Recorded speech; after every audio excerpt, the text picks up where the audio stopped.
उत्तर प्रदेश के जनपद बलिया में वाजडे विधानसभा के समाजवादी पार्टी व सहतवा नगर पंचायत प्रतिनिधि नीरज सिंह गुड्ड बलिया पहुंचे। बाढ़ व बिजली समस्याओं को लेकर शासन प्रशासन पर जमकर हमला बोला। उन्होंने कहा कि जब कटान और बाढ़ आती है तभी सरकार को ग्रामीणों की याद आती है। अगर समय रहते कटान रोधी और बाढ़ नियंत्रण के प्रभावी उपाय किए जाए तो हजारों ग्रामीणों को यह देखना ना पड़े।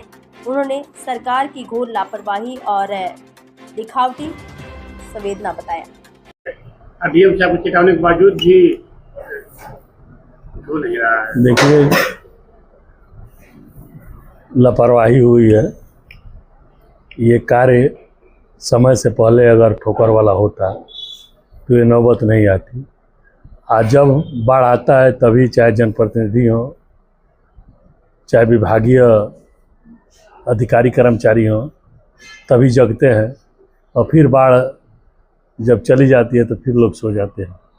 और ये अनवरत हम लोग तो देख रहे हैं बहुत सालों से।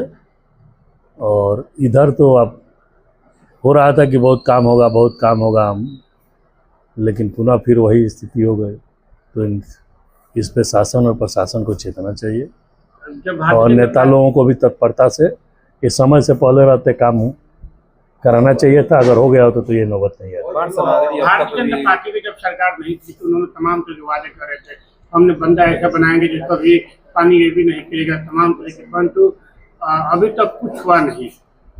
बंदे का आप कागजी में तो सब कुछ हो रहा है, जमीन पे कुछ हो दिखाई दे तो हम लोगों को समझ में आता है। बिजली की स्थिति वही है, स्वास्थ्य की स्थिति वही है, बाढ़ की भी इसका बलिया झेल ही रहा है।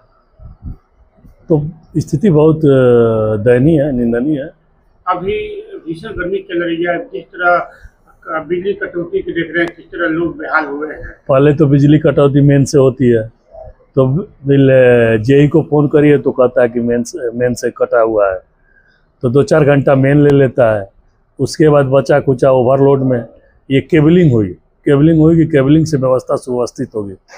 लेकिन केबलिंग इतनी रद्दी है कि जहाँ लोड पड़ रहा है वही चू जा रहा है।